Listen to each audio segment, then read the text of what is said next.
On June 16, 2003, at approximately 8 p.m., New York Police Department officers were driving in a marked patrol car in Rochester, New York. While these officers were stopped at the intersection's stop sign heading northbound, they noticed a 1989 blue Honda stop at the intersection's stop sign heading westbound on Avenue D.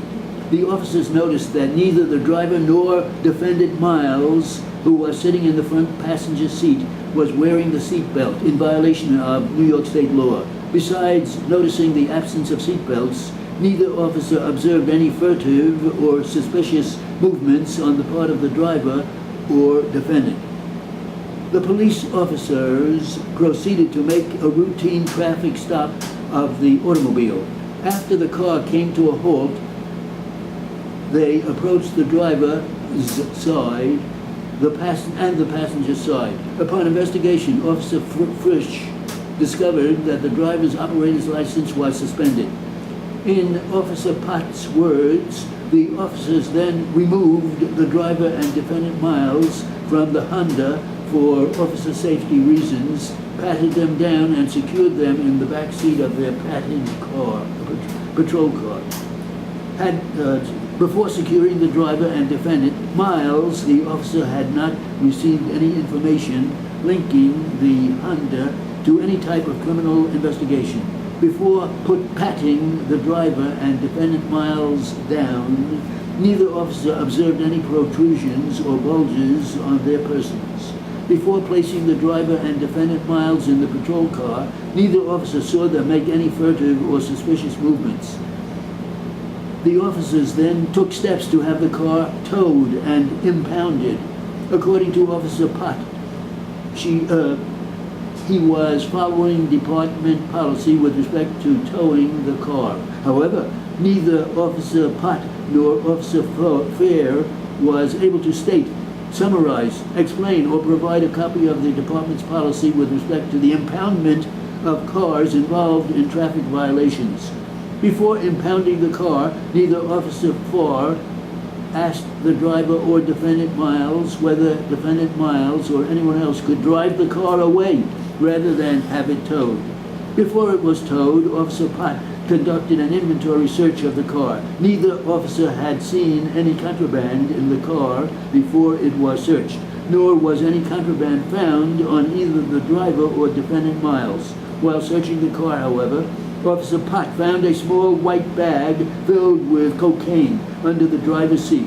When Officer Pott asked them about the cocaine, the driver and defendant Miles both denied knowing about the cocaine's existence.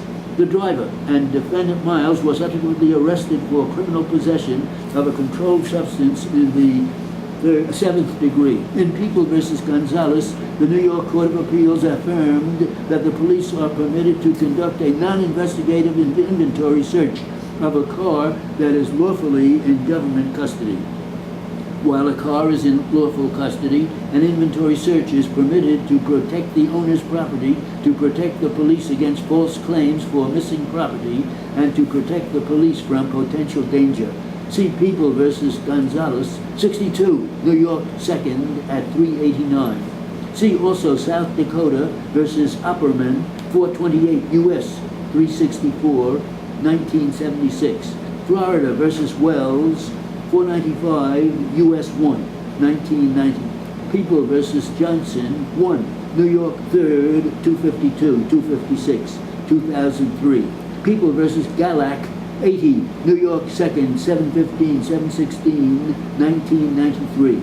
When performed, an inventory search must be conducted according to an established procedure clearly limiting the conduct of individual officers that assures that the searches are carried out consistently and reasonably.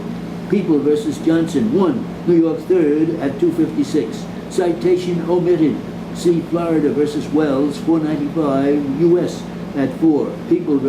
Acevedo Sanchez, 212, Appellate Division 2nd, 1023, 4th Department, 1995. To survive Fourth Amendment scrutiny, then, An inventory search of an automobile must pass a two-pronged test.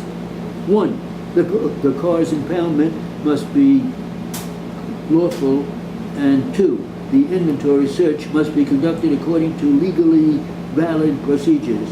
The inventory search of the case in this action, or of the car in this action, fails in both respects. Whether a car is lawfully impounded is a legally distinct question from whether an inventory search is lawfully conducted, because only a lawfully impounded car can be subjected to any inventory search.